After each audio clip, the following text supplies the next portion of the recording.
Pemahaman Alkitab kali ini masih dalam rangkaian PA berseri. Kita akan bersama-sama belajar tentang perkataan Yesus ketika Yesus mengungkapkan tentang siapa dirinya. Ada 7 perkataan Yesus dan kita malam ini membahas yang ketiga ketika Yesus berkata, "Aku adalah pintu."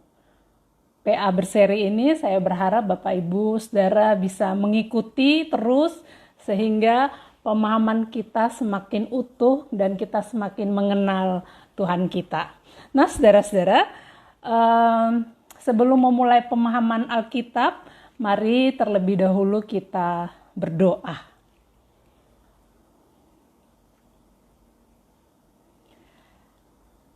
Kami memohon penyertaan Tuhan dalam pemahaman Alkitab malam ini. Kami berterima kasih untuk anak-anak Tuhan yang sudah boleh bergabung dalam pemahaman Alkitab malam ini. Kami mendoakan biarlah Tuhan memberkati media yang kami pakai. Tuhan memberkati gadget kami. Tuhan memberkati komputer, laptop kami. Tuhan memberkati jaringan internet, dan terutama Tuhan memberkati kami semua dengan hikmat Tuhan supaya kami mengerti firman Tuhan. Urapi hamba-Mu ini ya Tuhan, penuhi dengan Roh Kudus-Mu untuk bisa menyampaikan, mengurai firman Tuhan pada malam ini. Kami berdoa dan memulai di dalam nama Tuhan Yesus. Amin. Baik, saudara-saudara, selamat bergabung yang baru bergabung bersama. Dan kita hari ini PA berserinya terkait dengan perkataan Yesus, 7 perkataan Yesus di dalam Injil Yohanes. Kalau beberapa waktu yang lalu kita berbicara tentang mujizat yang Yesus lakukan, dan itu PA berseri juga, dan sekarang kita masih dalam rangkaian PA berseri tentang sebutan Yesus terhadap dirinya. Hari ini kita mau belajar bersama apa artinya ketika Yesus mengatakan, "Aku adalah pintu." Mari kita membaca Injil Yohanes pasalnya yang ke-10 ayat 1 sampai dengan ayatnya yang ke-10. Yohanes 10 ayat 1 sampai dengan ayatnya yang ke-10.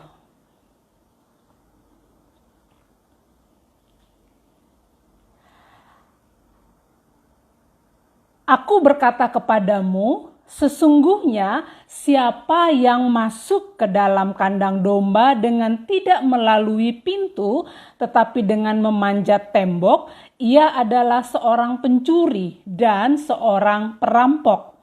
Tetapi siapa yang masuk melalui pintu, ia adalah gembala domba. Untuk dia penjaga membuka pintu dan domba-domba mendengarkan suaranya, dan ia memanggil domba-dombanya masing-masing menurut namanya dan menuntunnya keluar. Jika semua dombanya telah dibawanya keluar, ia berjalan di depan mereka dan domba-domba itu mengikuti dia karena mereka mengenal suaranya. Tetapi orang asing pasti tidak mereka ikuti, malah mereka lari daripadanya karena suara orang-orang asing tidak mereka kenal. Itulah yang dikatakan Yesus dalam perumpamaan kepada mereka, tapi mereka tidak mengerti apa maksudnya. Ia berkata demikian kepada mereka. Maka kata Yesus sekali lagi, "Aku berkata kepadamu, sesungguhnya akulah pintu ke domba-domba itu. Semua orang yang datang sebelum aku adalah pencuri dan perampok, dan domba-domba itu tidak mendengarkan mereka. Akulah pintu. Barang siapa masuk melalui aku, ia akan selamat dan ia akan masuk dan keluar dan menemukan padang rumput. Pencuri datang hanya untuk mencuri dan membunuh dan membinasakan. Aku datang supaya mereka mempunyai hidup dan mempunyai dalam segala kelimpahan." Ya, saudara-saudara, kalau kita baca Yohanes pasal 10, seringkali kita hanya terbiasa dengan ungkapan Yesus tentang aku adalah gembala. Karena memang di Yohanes 10 itu yang terkenal, apalagi LAI sudah memberikan judul di atas gembala yang baik, sehingga seringkali kita hanya terpana atau hanya berfokus pada perkataan Yesus tentang aku adalah gembala. Padahal sebelum itu dia menyebut dirinya sebagai pintu. Nah, kita akan bersama-sama belajar apa artinya ketika Yesus mengatakan aku adalah pintu. Dalam Yohanes 10 ayat 1 sampai 10 memang beberapa kali Yesus menyebutkan pintu dan dia menjelaskan perannya. Sesungguhnya siapa yang masuk ke dalam kandang domba dan tidak melalui pintu, tetapi dengan memanjat tembok, ia adalah pencuri dan seorang perampok. Siapa yang masuk melalui pintu, ia adalah gembala domba. Lalu Yesus juga mengatakan, aku adalah pintu. Saudara-saudara, Yesus memberikan perumpamaan ini untuk menjelaskan kepada murid tentang jalan apa yang seharusnya mereka tempuh. Sama ketika kita misalnya melewati, pintu itu kan tempat kita keluar dan masuk. Yang wajar, yang benar adalah lewat pintu. Bukan lompat pagar, bukan lompat jendela. Jadi ketika Yesus mengatakan bahwa aku adalah pintu, dia mau memberikan gambaran tentang jalan yang wajar, yang benar, yang harus kamu tempuh. Aku adalah pintu. Ini adalah jalan yang benar. Kalau kita lihat terjemahan aslinya itu sebenarnya dia mau mengatakan aku adalah satu-satunya pintu. Jalan yang seharusnya dilalui, yang seharusnya ditempuh. Karena itu dia mengatakan bahwa kalau yang memanjat tembok itu pencuri, seorang perampok. Yesus mengatakan demikian. Nah, saudara-saudara, bagaimana kita bisa membedakan mana yang memang benar suara gembala dan mana yang bukan? Mana yang memang benar suara Tuhan? Mana yang memang benar kalau dipakai bahasa dalam Yohanes 10 itu gembala yang baik dan mana yang bukan? Rupanya bukan dilihat dari figur sang gembala saja, tapi bisa juga dilihat dari respon domba-domba. Gembala yang seharusnya, yang benar, yang adalah pintu itu tentu suaranya dikenal oleh domba-dombanya. Jadi untuk memastikan mana yang pintu yang sebenarnya akan diketahui, akan dilihat dari pengenalan domba-domba ini, pengenalan suara gembala dari domba-domba ini, saudara. Jadi yang mau dikatakan adalah respon para domba yang mampu membedakan mana suara gembala dan mana yang bukan suara gembala, itulah yang kemudian menunjukkan mana yang benar-benar pintu. Pengenalan itu berdampak pada kawanan domba yang akan mengikuti sang gembala. Sebaliknya, jika orang asing, firman Tuhan berkata, atau perampok, seperti yang ditulis di dalam ayat yang pertama, maka domba tidak mengenal suaranya dan yang pasti tidak akan mengikuti. Nah, saudara, ketika Yesus berbicara tentang gembala domba gitu ya, murid-murid ini kayak pusing, apa sih maksudnya gitu ya. Murid-murid ini kayak nggak mengerti gitu, apa sih artinya. Yesus paham benar gitu. Ketika Yesus berbicara itu, lalu mereka sepertinya tak menangkap Yesus kemudian menjelaskan apa artinya kepada mereka. Gambaran yang tadinya sulit, lalu Yesus berusaha memecahkan misteri dengan perumpamaan. Lalu dia mengatakan apa? Aku pintu ke domba-domba itu, ayat ke-7. Dalam ayat ke-9 dia juga mengatakan, akulah pintu. Teks ini mau menjelaskan bahwa Yesus ingin menyatakan bahwa dia adalah jalan yang seharusnya ditempuh untuk bisa berjumpa dengan kehidupan, di mana para domba akan berjumpa dengan air dan rumput yang menjamin kelangsungan hidup. Bahkan ayat yang ke-10 dikatakan apa? Hidup dalam berkelimpahan. Apa artinya hidup dalam berkelimpahan?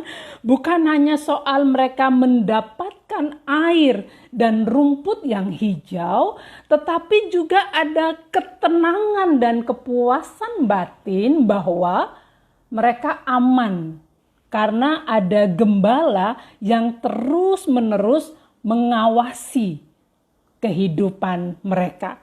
Berkelimpahan itu digambarkan sebagai totalitas penyertaan Allah. Secara pertumbuhan jasmani iya, tetapi rohani juga iya.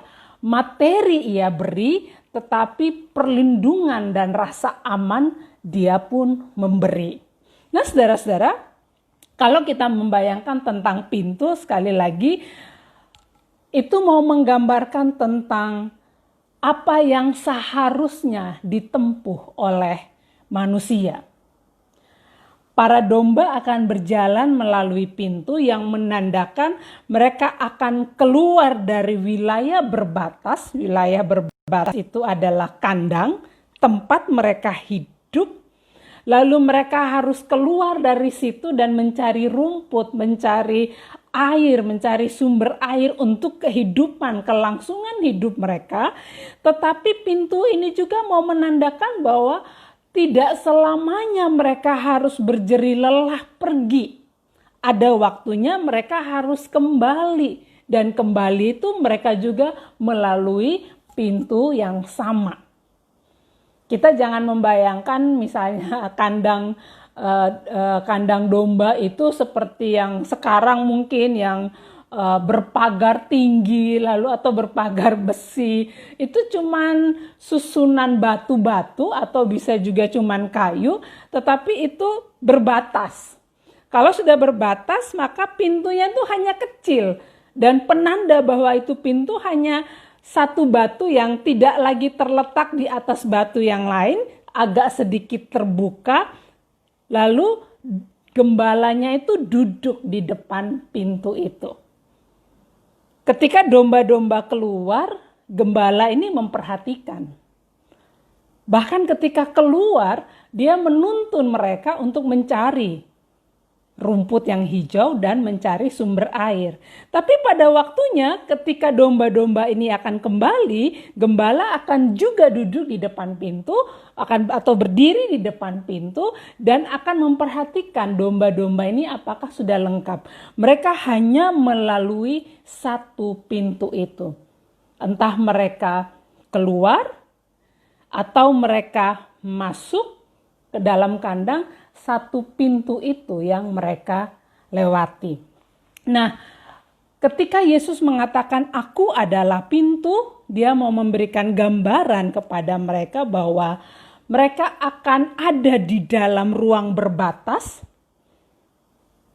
Kalau bahasa gembala dan domba artinya kandang yang berbatas. Mereka akan hidup di situ. Kalau mereka mau keluar, mereka akan melewati dulu gembalanya. Kalau mereka masuk, mereka juga akan melewati gembala. Ketika mereka keluar, mereka mencari apa yang bisa membuat mereka melanjutkan kehidupan, mendapatkan makan dan minum. Tapi pada saat mereka kembali juga, mau mengingatkan bahwa mereka udah punya waktu untuk beristirahat. Di dalam tempat berbatas itulah, dalam kandang itulah ada pemulihan.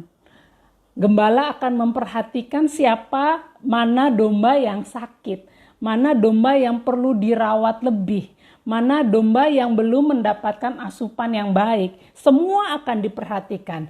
Di ruang berbatas di kandang itu mereka dipulihkan, mereka beristirahat, dan di ruang yang tak berbatas ketika mereka keluar, di situ mereka seperti dalam tanda kutip bekerja, melangkah, bergerak untuk mendapatkan makan dan minum.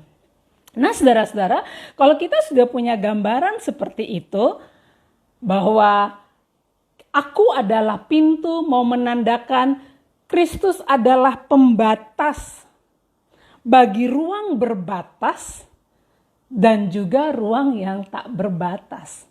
Tak selamanya kita harus berjerih lelah pergi terus, bekerja sedemikian rupa untuk melanjutkan kehidupan.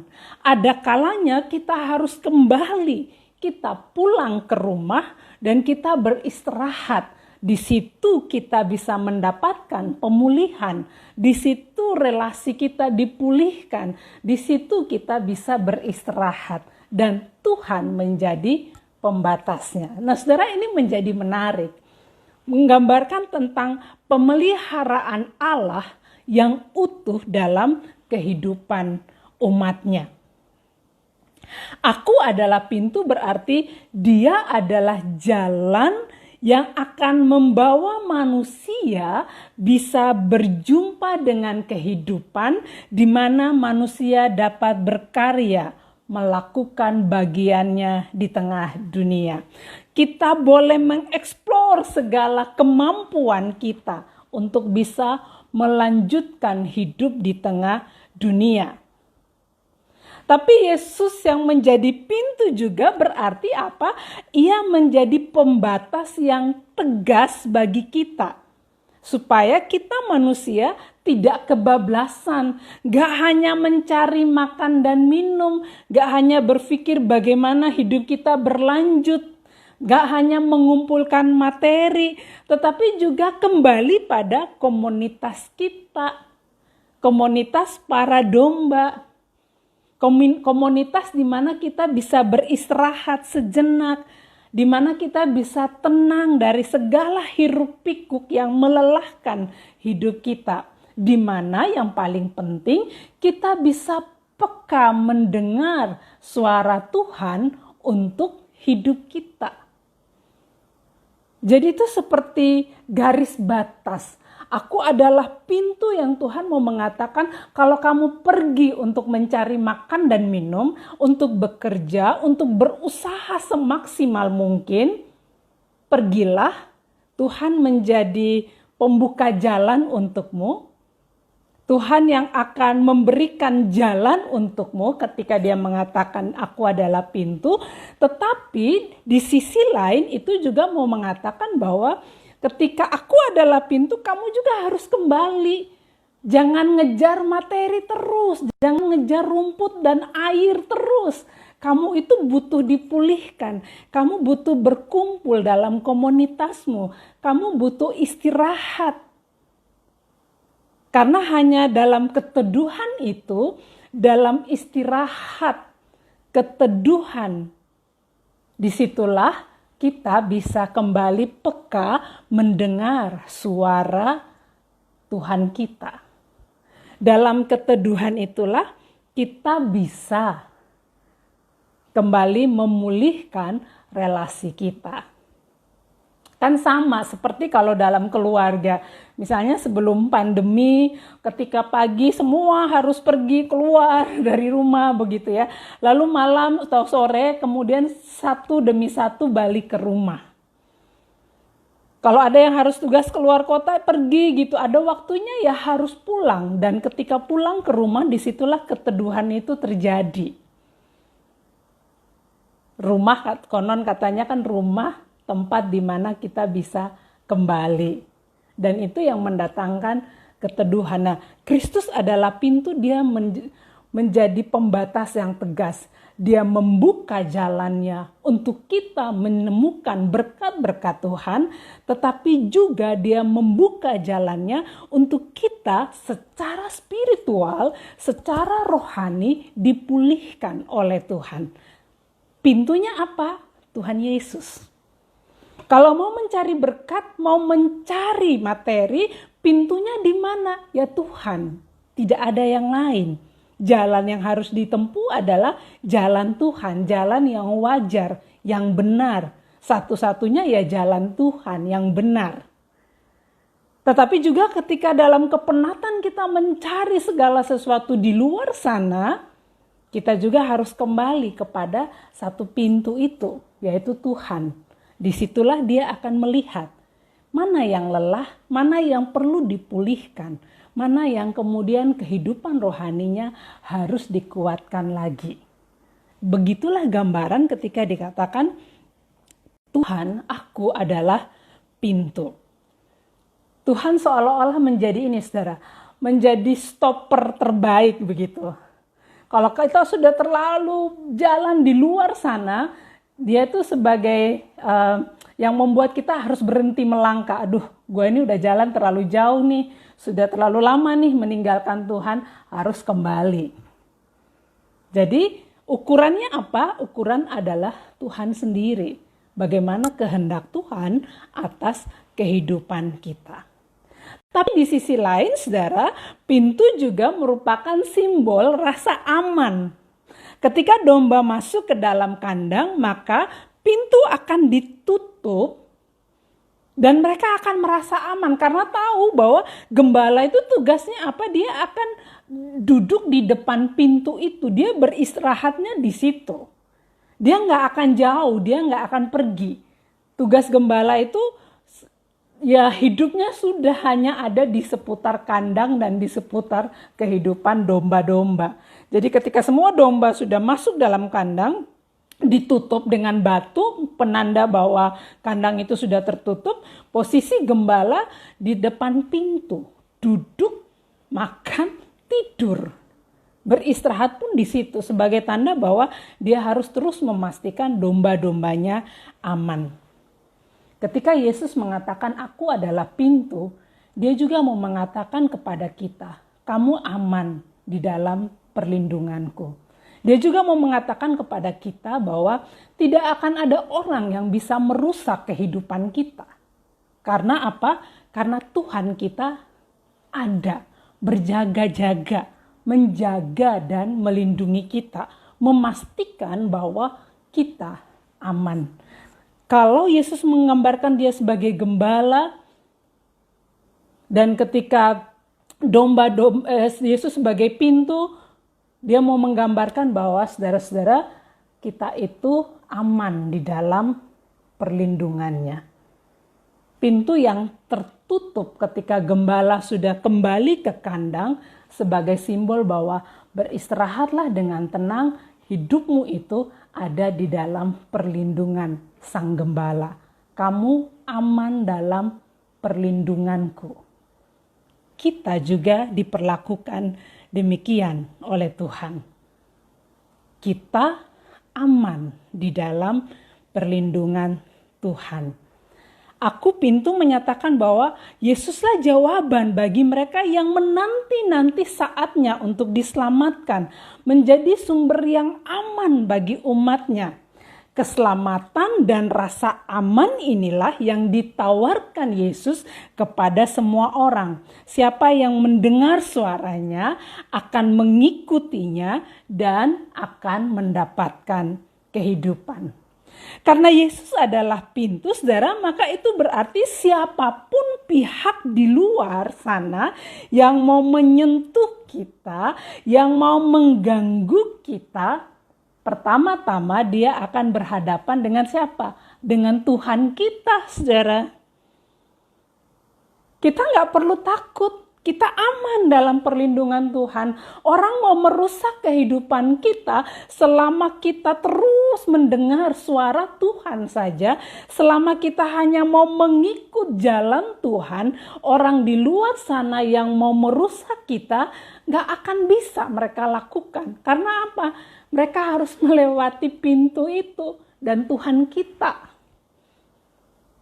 Dan Tuhan tidak akan membiarkan orang merusak kehidupan kita, anak-anaknya.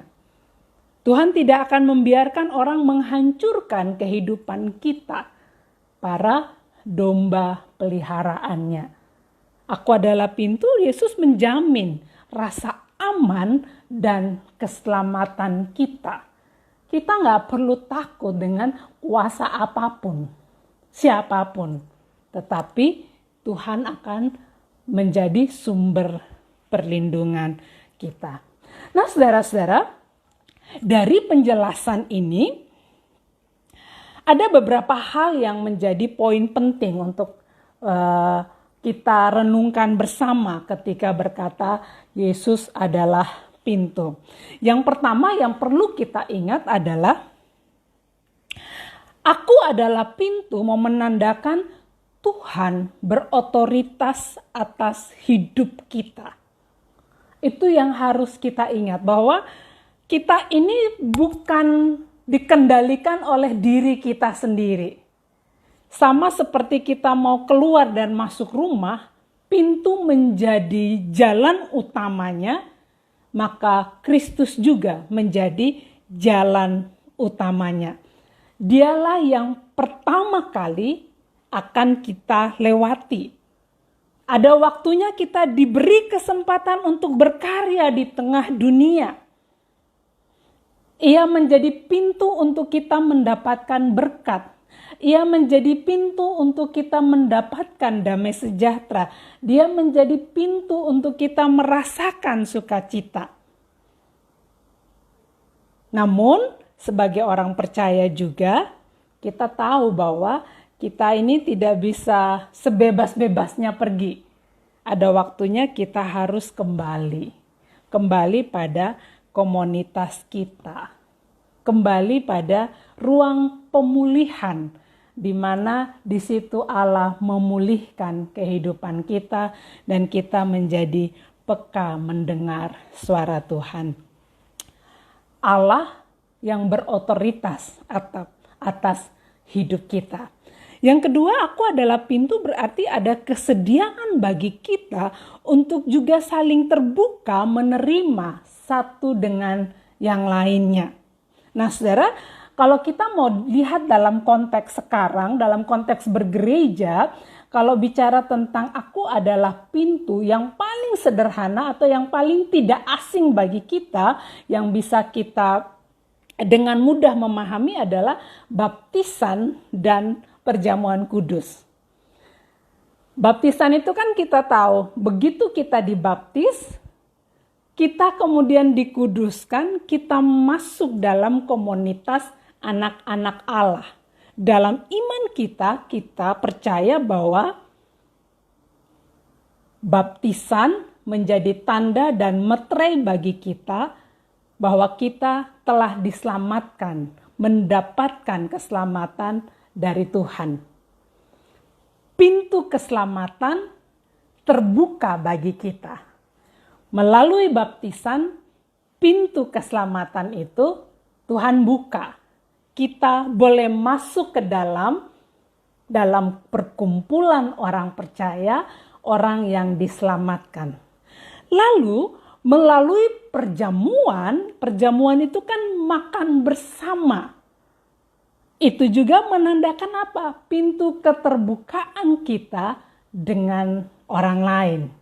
Dengan sesama kita, komunitas kita, orang-orang yang kita tahu bahwa dalam iman kita, di dalam Kristus, kita telah ditebus dan dalam perjamuan itu kita sebagai komunitas merayakan keselamatan.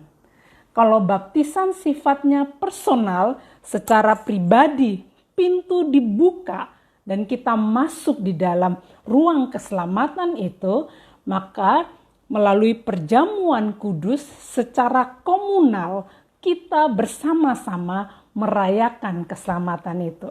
Saling terbuka satu dengan yang lain. Saling menerima satu dengan yang lain.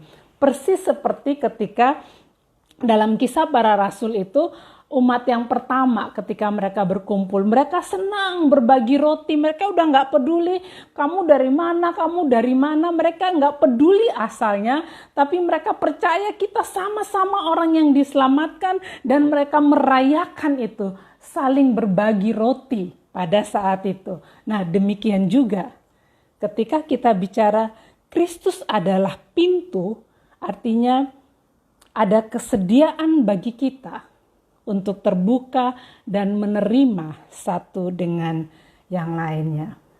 Namun yang ketiga yang juga menarik, ketika bicara tentang aku adalah pintu, kita percaya Tuhan sebagai sumber rasa aman dan keselamatan kita. Segala sesuatu akan melalui Dia terlebih dahulu. Itu berarti kita ini ada dalam perlindungan Tuhan. Tidak ada yang bisa menyentuh kita karena semuanya akan melalui Tuhan kita dulu. Dampaknya apa? Ya kita nggak perlu takut dan khawatir. Mungkin ada orang yang mau jahat, mau menghancurkan hidup kita. Mungkin ada orang yang kayaknya di luar sana karena iri hati, lalu mungkin ingin merusak hidup kita. Mungkin mereka memakai kuasa-kuasa yang lain, lalu ingin menghancurkan kehidupan kita. Ketika Yesus mengatakan, "Aku adalah pintu," kita tidak perlu khawatir akan kuasa apapun itu di luar kuasa Tuhan. Selama kita mendengar Dia, kuasa itu tidak akan mampu menghancurkan. Karena apa? Pintunya ya Tuhan, dan tidak mungkin Dia bisa menembus pintu itu. Tuhanlah yang sumber perlindungan kita. Kita ada di belakang pintu ini, dan untuk melewati Tuhan gak mungkin. Jadi biarlah kita merayakan hidup di dalam perlindungan Tuhan ketika dikatakan aku adalah pintu. Tidak perlu merasa takut atau khawatir menghadapi segala rintangan, khawatir yang berlebihan maksudnya. Setiap ada rasa takut, setiap ada rasa khawatir muncul, itu mau mengingatkan kita gak boleh lupa ada Tuhan. Kan kita bisa saja merasa khawatir dalam waktu-waktu tertentu. Tapi biarlah setiap kekhawatiran itu muncul, kita lihat sebagai cara Tuhan untuk mengingatkan bahwa ada Tuhan. Dia adalah pintu bagi kita. Kita tidak perlu khawatir berlebihan yang membuat kita seperti orang yang kehilangan iman. Artinya apa, saudara? Kalau Tuhan adalah pintu, maka mereka akan melewati Tuhan kita, dan biarlah orang yang jahat, dia berurusan dengan Tuhan kita. Sama seperti domba-domba sudah merasa aman, begitu pintu ditutup, gembala menjaga. Begitu ada yang mau merampok, itu udah bukan urusan domba-domba, itu urusan sang gembala, berhadapan dengan gembala. Begitu juga dengan Tuhan kita. Jika ada orang ingin merusak, itu bukan urusan kita. Kita aman dalam perlindungan Tuhan. Dia ada berurusan dengan Tuhan kita. Jadi menarik, saudara, kalau hari ini kita belajar tentang aku adalah pintu, kita ingat Tuhan berotoritas penuh atas hidup kita. Kita ingat bahwa kita aman dalam perlindungan Tuhan. Kita boleh bebas berkarya, tapi jangan lupa harus kembali. Tuhan menjadi pintu yang aman untuk kita mendapatkan pemulihan. Bersamaan dengan itu, kita juga dididik untuk terbuka, saling menerima satu dengan yang lain. Sederhananya, sesama domba, biarlah kita saling menerima dan terbuka satu dengan yang lainnya. Hidup kita aman karena Tuhan kita ada dan menjaga kita. Sampai di sini saudara, pemahaman Alkitab yang berbicara tentang aku adalah pintu. Adakah Bapak Ibu yang mau bertanya atau mungkin mau sharing begitu? Sambil Bapak Ibu menulis, saya mau menceritakan satu hal begitu.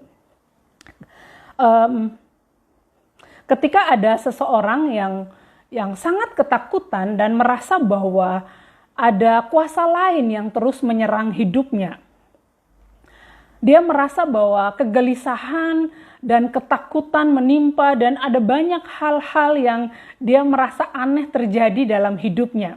Saya ingat persis ketika setiap ketakutan itu muncul, setiap dia merasa ada kiriman-kiriman tertentu yang mengganggu hidupnya, dan dia merasa bahwa ada orang yang ingin merusak kehidupannya, saya mengatakan ayat ini.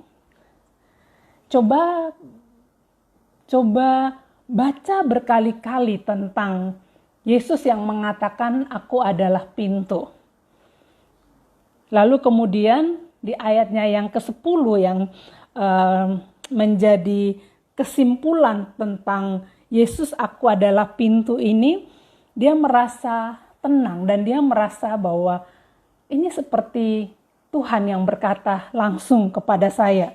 Ketika ayat yang ke-10 dibaca berkali-kali, karena ketakutan itu membuat dia sudah seperti merasa hidupnya dikendalikan oleh orang lain. Tetapi begitu dia kembali mengingat Tuhan, begitu dia kembali mencari Tuhan, begitu dia tahu dia tidak bisa menghadapi sendiri kuasa yang lain itu, dia kembali kepada Tuhan. Di dalam doa saudara, justru dia ketemu damai sejahtera. Dan hari-harinya menjadi lebih baik. Karena apa? Satu yang dia yakin, pokoknya setiap aku keluar dan masuk, aku tahu Tuhan adalah pintu bagi aku. Apapun itu ya sudah, biarkan mereka berurusan dengan Tuhan. Dan benar saudara, pengalaman-pengalaman ketakutan, pengalaman usaha orang untuk menghancurkan kehidupannya, pada akhirnya ya hidupnya yang baik, justru yang ingin menghancurkan kehidupannya itu karena di luar kuasa Tuhan, menggunakan kuasa yang lain, malah jadi hancur sendiri.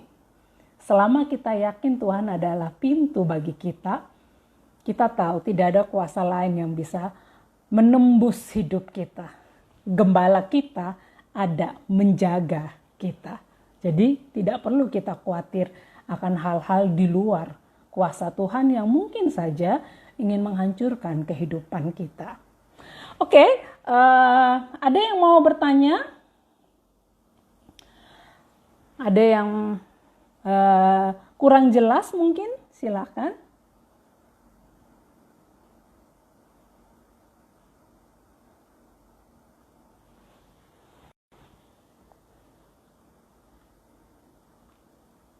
Apakah Bapak Ibu yang mengikuti bisa memahami, bisa mengikuti,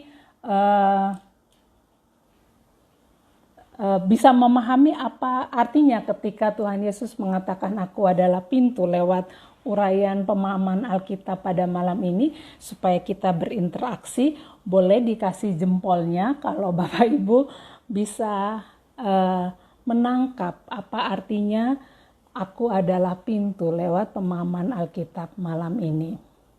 Atau kalau ada yang mau bertanya, silahkan.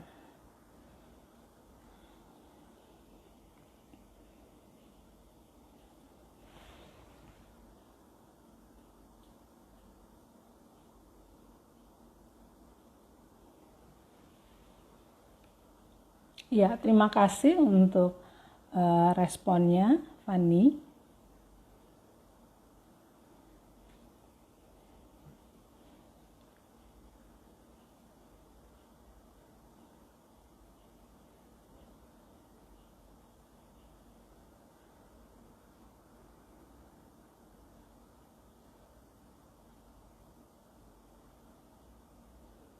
Ya, terima kasih untuk jempol-jempolnya. Itu sebagai cara kita berinteraksi ya, bahwa saya tahu Bapak Ibu bersama dan mengikuti pemahaman Alkitab ini. Terima kasih untuk respon-respon dari Bapak Ibu sekalian.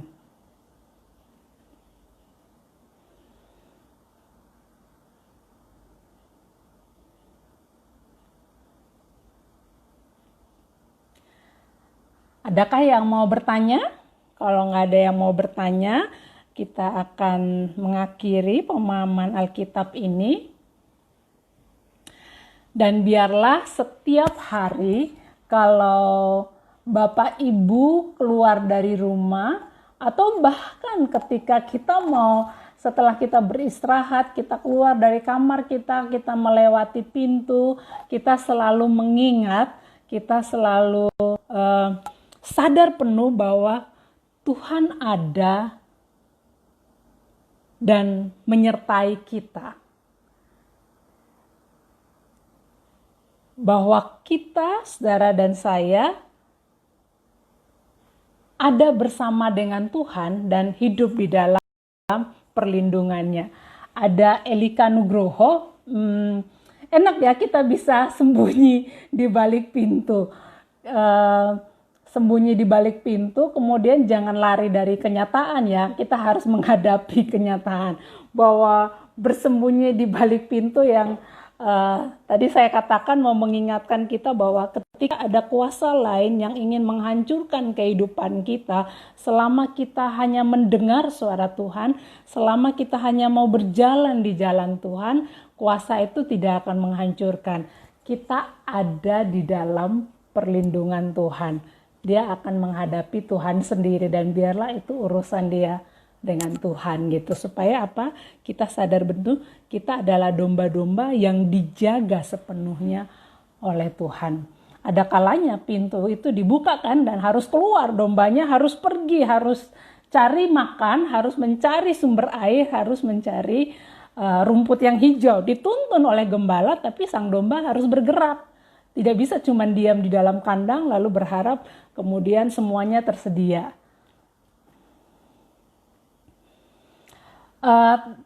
Sebentar, ada pertanyaan.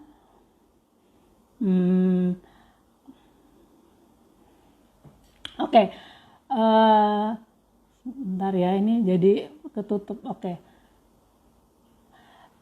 Jadi pintu bisa diartikan perlindung ya, Bu. Salah satunya untuk mendefinisikan itu ya. Karena Tuhan sendiri yang menjelaskan tentang bagaimana domba-dombanya itu ada di dalamnya dan aku adalah pintu tempat mereka melewati itu. Salah satunya bisa dikatakan bahwa sebagai pelindung, sumber rasa aman. Sama seperti kita, kalau kita sudah dalam rumah, kemudian sudah malam hari, apa yang membuat kita merasa aman? Merasa terlindungi ketika semua pintu sudah tertutup dan terkunci. Kita merasa aman sebagai tempat perlindungan, sebagai pelindung, betul. Lalu, apa boleh kita bilang gereja adalah kandang kita sebagai domba? Ini pertanyaan secara pribadi. Ada banyak multitafsir bisa bicara gereja itu kan kita bukan bicara tentang gedung, tapi bicara tentang komunitas.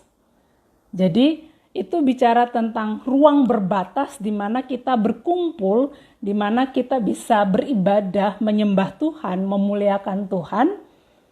Namun setelah itu kita harus buyar, kita harus pergi.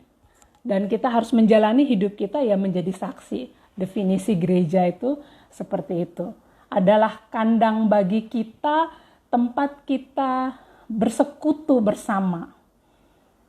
Kalau definisi kandang dan domba dan gembala bisa jadi sederhananya begitu. Tapi kita harus ingat bahwa itu bukan ruang tertutup yang kemudian kita hanya ada di ruang itu. Setelah itu ada waktunya terbuka dan harus keluar dan pergi. Kita kan orang-orang yang harus pergi, kata firman Tuhan.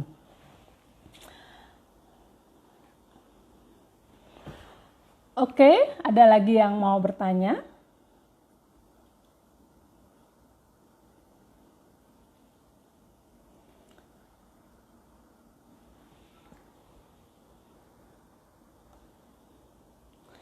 Baik Bapak Ibu, kalau Saya cek kembali, takut ada yang terlewatkan. Oke, nggak ada. Kalau tidak ada lagi yang mau bertanya, saya akan memberikan satu kesimpulan kepada kita. Yesus adalah pintu, mau mengingatkan kepada kita semua tentang peran Tuhan, bahwa jalan yang kita harus tempuh adalah jalan yang benar, yang seharusnya. Ketika harus bekerja, ketika harus berusaha, harus berjuang di luar sana, lewatilah jalan yang benar, jalan yang memang ditunjuk oleh Tuhan.